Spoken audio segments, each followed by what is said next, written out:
ሰላም ሰላም የዩቲዩብ ቻናል የቤተሰቦችና ተከታታዮች እንዴት ናችሁ? እግዚአብሔር ይመስገን እኔ በጣም ደህና ነኝ። ሁላችሁም በያላችሁበት በአለም ጫፍ ሁሉ ሰላማችሁ ይብዛልኝ። ዛሬ በጣም በአሪፍ ቪዲዮ ተመልሻለሁ። ዛሬ ይዤላችሁ የመጣሁት ስልካችሁ እንደተጠለፈ የሚያሳዩ 7 ምልክቶችን ይዤላችሁ ቀርቤያለሁ። ይሄን ቪዲዮ ለመስራት ያሰብኩት ብዙዎቻችሁ በውስጥ መስመር በጠየቃችሁ መሰረት ስልካችን መጠለፉና ለመጠለፉ እንዴት ማወቅ እንችላለን እና እንዲሁም ደግሞ የተለያዩ ምልክቶችን በመንገር ስልኬ ጠልፌውን ብላችሁ ጠይቃችሁኝ ነበር እና እነሱን ችግሮች የሚቀርፍላችሁ ማለትም ምልክቱን አውቃችሁ እንዴት እንደምትጠነቀቁ አሳያችኋለሁ። እስከ ቪዲዮ ፍጻሜ ድረስ አብራችሁ እንድትቆዩ በአክብሮት ተጋብዛችኋለሁ።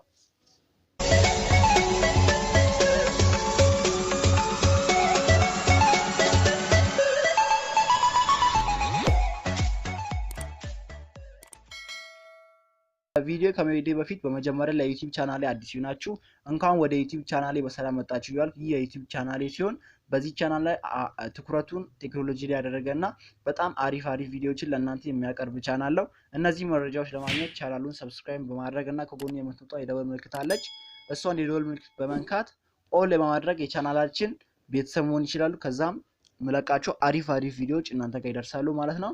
እናም ደግሞ እስካሁን ያመለጧችሁ በጣም አሪፍ እና በጣም ምርጥ ቪዲዮዎች አሉ። እነሱ ለማግኘት ቪዲዮስ ሚሎስ ገብታችሁ በጣም የሚገራርሙ ቪዲዮዎች እንደምትወዱት አልጠራጠርም። እነዛን ቪዲዮዎች ወደ ኋላ መለስ ብላችሁ ብትመለከቱ አሪፍ ነገር ታገኙበታላችሁ ብዬ አስባለሁ። እና ግን እዚህ ውስጥ ቪዲዮስ ገብታችሁ ለመምረጥ ከተቸገራችሁ ከጎኑም ፕሌሊስት ምትላለች እዛ ፕሌሊስት ውስጥ በመግባት በየዘርፉ አስቀምጬላችኋለሁ። ለምሳሌ ፋኒ ቪዲዮ፣ ስለ ዋትስአፕ፣ ስለ ኢሞ፣ ስለ ነፃ ካርድ ማግኛ መንገድ በጣም እናንተም እንደምትወዱት አልጠራጠርም። በጣም አሪፍ ቪዲዮዎች አሉ። እናንተም ፕሌሊስት ገብታችሁ ለመምረጥ ከተቸገራችሁ እዚህ ገብታችሁ ማየት ትችላላችሁ። ማስታወቂያ ካበዛውባችሁ በጣም ይቅርታ ጠይቃለሁ። እና ወደ ዛሬ ቪዲዮ ሳልፍ እንደነገርኳችሁ ስልካችሁ እንደተጠለፈ የሚያሳዩ 7 ምልክቶችን ይዤላችሁ ቀርቤያለሁ። ከዚህም ጋር በተያያዘ እና ለነዚህ ችግሮች መፍትሄዎቻቸውን ይዤ ቀርቤያለሁ። ማለትም እነዚህን 7 ምልክቶች በስልካችሁ ላይ ካያችሁ እንዴት አድርጋችሁ ማስተካከል እንደምትችሉ መፍትሄዎቻቸውን ይዤላችሁ ቀርቤያለሁ። እስከ ቪዲዮ ፍጻሜ ድረስ አብራችሁን ቆዩ። እንዲሁም ደግሞ ቪዲዮን ላይክ ያድርጉ፣ ለጓደኞቻችሁ ሼር አድርጉላቸው ማለት ነው። እና አንደኛው ወደ ቪዲዮ ስገባ አንደኛው የስልኮ ፍጥነት እየቀነሰ ከመጣ ምናልባት የስልካችሁ ተጠልፎ ሊሆን ይችላል። ማለትም ተንቀሳቃሽ ስልኮ ከሌላው ጊዜ በተለየ ትዕዛዞችን የተለያዩ ነገሮችን ፕሮሰስ ለማድረግ ረዘም ያለ ጊዜ የሚፈጅ ከሆነ እንዲሁም ደግሞ የተለያዩ አፖች እያስቸገሩት ከሆነ የተለያዩ ቫይረስ አለበት ማለት ነው። እና እነዚህ ማልዌር የተባሉት ቫይረሶች ዋነኛ ስራቸው የስልኮን አጠቃላይ እንቅስቃሴ ማዘግየት ሲሆን ስለሚችል በአፋጣኝ ማስወገድ ተገቢ ነው ማለት ነው። ምክንያቱም እና አሁን እንደነገርኳችሁ የስልካችሁ ፍጥነት የሚቀንሰው የተለያዩ ቫይረሶች ወይም ደግሞ የተለያዩ ስልካችሁ ሊቆጣጠሩ የሚችሉ አፖች ተጭነው ሊሆን ስለሚችል እናንተም እነዚህ የሚያስቸግሩ አፖችን ካወቋችሁ ወይም ደግሞ እነዚህ ቫይረስ ስልካችሁ ላይ ካለ ቶሎ በማጽዳት ከዚህ ችግር መቅረፍ ትችላላችሁ ማለት ነው። ወደ በኋላ ላይ ደግሞ መፍትሄውንም ይዤ እቀርባለሁ። በሁለተኛ ደረጃ ደግሞ ስልኮ በጣም የሚግል ከሆነ ስልኮት ከተለመደው ከፍ ባለ ሁኔታ የሚግል ከሆነ ችግር አለበት ማለት ነው። በፍጥነት እርምጃ መውሰድ ወይም ደግሞ ለባለሙያ ማሳየቱ አግባብ ነው ማለት ነው። ከዚህ በፊት ኖርማል ስልክ በተፈጥሮ ይገላል፣ ግን ከዛ በላይ በጣም የሚግል ከሆነ በሌላ ሰው እጅ ፕሮሰስ የተደረገ ነው ማለት ነው። ሌላ ሰው ይጠቀም ሊሆን ስለሚችል ስልካችሁን አሁን የምነግራችሁ መፍትሄ ወይም ደግሞ ከዛም ከፍ የሚል ከሆነ ባለሙያ ቢያሳየው መልካም ነው ማለት ነው። ሶስተኛው ደግሞ የስልኮ የባትሪ ኃይል ቶሎ የሚያልቅ ከሆነ ስልኮ ከፍተኛ ሙቀት አለው ማለት ደግሞ የባትሪው ኃይል ቶሎ ያልቃል ማለት ነው። ምናልባት ስልኮ አዳዲስ መተግበሪያዎችን ሶፍትዌሮችን ለማደስ በሚሞክርበት ወቅት የባትሪውን ኃይል ሊጨርስ ይችላል። ነገር ግን ምክንያቱ ይህ ካልሆነ ከስልኮ ተጠልፎ ሊሆን ስለሚችል ማሰብ አለብዎ ማለት ነው። ይህም የባትሪ ማለቅ ከኛው ጌም ስንጫወት የተለያዩ ነገሮችን በምናደርግበት ሰዓት ባትሪ ያልቃል። ነገር ግን ከወትሮ በተለየ መልኩ ማለትም በጣም ብዙ ፕሮሰስ ስለማያደርግ ቶሎ የሚያልቅ ከሆነ ምናልባት ስልካችሁ ተጠልፎ ሊሆን ይችላል ማለት ነው። አራተኛ ወደ ማያውቁት ሰው መልእክት ከተላከ ወይም ደግሞ ከማያውቁት ሰው መልእክት ከደረሰው ብዙ ጊዜ እርሶ የማያውቋቸው መልእክቶች የሚላኩት በዋትስአፕ በመሳሰሉ መተግበሪያዎች በኩል ሲሆን የሚላከው ደግሞ ወደ ጓደኞች አሊያም ደግሞ የማያውቁት ሰው ጋር ሊሆን ይችላል። ወደ እርሶ የሚላኩ መልእክቶች ደግሞ ብዙ ጊዜ ይህንን ማስፈንጠሪያ ይጫኑ በሚል ማሳሰቢያዎች ይበዛባቸዋል ማለት ነው። ይህም ደግሞ እንደዚህ አይነት ምልክቶችን ካገኙ እናንተ በማታውቁበት ነገር መልእክት ተልኮ ወይም ደግሞ ገብቶ ከሆነ ምናልባት ስልካችሁ ተጠልፈው ሊሆን ይችላል ማለት ነው። አምስተኛው ከበይነ መረብ ማለትም ከኢንተርኔት የሚመጡ ድንገተኛ መልእክቶች ማለትም ስልኮን በመጠቀም ኢንተርኔት በሚጠቀሙበት ሰዓት ወደ ሌላ ድረገጽ የሚያሸጋግሩ መልእክቶች በተደጋጋሚ የሚመጡ ከሆነና የስልኮ መጠለፍ ነገር እውን ሊሆን ይችላል ማለት ነው። መልእክቱን ሲጫኑ በአንድ ጊዜ ወደ 2 እና 3 ድረገጾች አድራሻዎች የሚመራው ከሆነ በፍጥነት ከዛ ድረገጽ ወይም ደግሞ ከዛ ኢንተርኔት መውጣት አለባችሁ። ምክንያቱም ያ ሊንክ ወይም ደግሞ ያ ኢንተርኔት ላይ የተለያዩ የመጥለፍ ሂደቶች የተከናወኑ ሊሆን ስለሚችል ወይም ደግሞ ሌላ ሰውን የናንተን ነገር እየመዘበረ ወይም ደግሞ ሀክ እያደረገ ሊሆን ስለሚችል ከዛ ዌብሳይት ቶሎ ብለን መውጣት አለብን። እና ደግሞ ስልካችሁን እንደዚህ ሆኖ እናንተ ሁሉ ነገር አድርጋችሁ ከሆነ ስልካችሁ ተጠልፎ ሊሆን ይችላል ማለት ነው። ስድስተኛ አጠራጣሪ መተግበሪያዎችና ገንዘብ ነክ ጥያቄዎች። አንዳንድ ጊዜ እርስዎ ያልገዙት ወይም ደግሞ ከበይነ መረብ ወይም ከኢንተርኔት ያላወረዱት መተግበሪያ ስልኮ ላይ ሲመለከቱ ወይም ደግሞ ምናልባትም የሞባይል ዳታ እና የጽሁፍ መልእክት ላይ የዋጋ ጭማሪም ሊያስተውሉ ይችላሉ።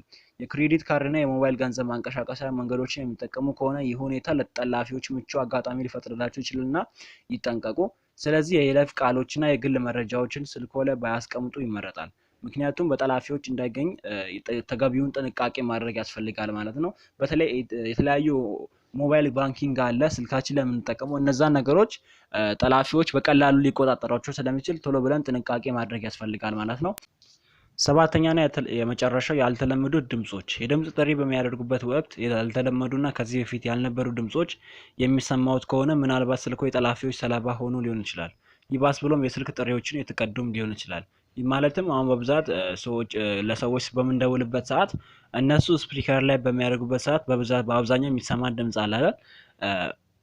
ግን ስፒከር ላይ ሳይደረግ ወይም ደግሞ ዝም ብለን ለሰዎች በምንደውልበት ሰዓት ሲደወልንም እያናገርን ያለ ያልተለመደ ከዚህ በፊት ሰምተናቸው የማናውቃቸው አይነት ድምጾች ማለትም ወይም የሆነ አይነት ጩኸት ሊሆን ይችላል።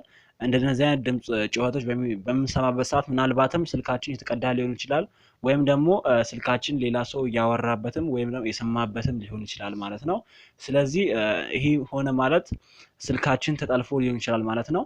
እና እንደነገርኳችሁ ሰባቱን ስቴፖች ተከትለን ስልካችን መጠለፉን ካወቅን ወይም ደግሞ ስልካችን ተጠልፏል ብለን የምናስብ ከሆነ መፍትሄዎቻቸውን አሁን ነግራቸዋለሁ። ወደ መፍትሄዎቻቸው ስልክ አንደኛው የስልክ ማጽጃዎችን ከታማኝ ምንጭ ማግኘት። በብዛት አሁን እንደዚህ የስልክ ክሊነር የተለያዩ ክሊነር ባትሪ ሴቨር ምናምን ብለን የምናወርዳቸው አፖች አሉ። እና እነዛን አፖች ዝም ብለን ከጎግል ወይም ደግሞ ከሆነ ቦታ ከምናወርድ ቀጥታ ፕሌይ ስቶር ላይ ሄደን ፕሌይ ስቶር ላይ በብዛት ደግሞ ከፕሌይ ስቶር የምናወርዳቸው አፕ ቢሆኑ ይመረጣሉ። ከሌላ ቦታ ባናወርድ አሪፍ ነው። ሁለተኛው ደግሞ እርስዎ የማያውቋቸውን አፕሊኬሽኖች ከስልኮ ላይ ማጥፋት። በብዛት አሁን ብዙዎቻችን ስልካችንን ብዙ ማናውቃቸው አፖች ስልካችን ተጭነው ተቀምጦ ይሆናል እና ይሄን አፕ ስለዚህ አፕ አናውቅም ግን ዝም ብለው ተቀምጦ ነው ያሉት። ምናልባት ያ አፕ ስልካችን ለመጠለፍ ምክንያቱ ሊሆን ስለሚችል እንደዛን ማናውቃቸውን አፕሊኬሽኖች ብናጠፋ የተመረጠ ነው።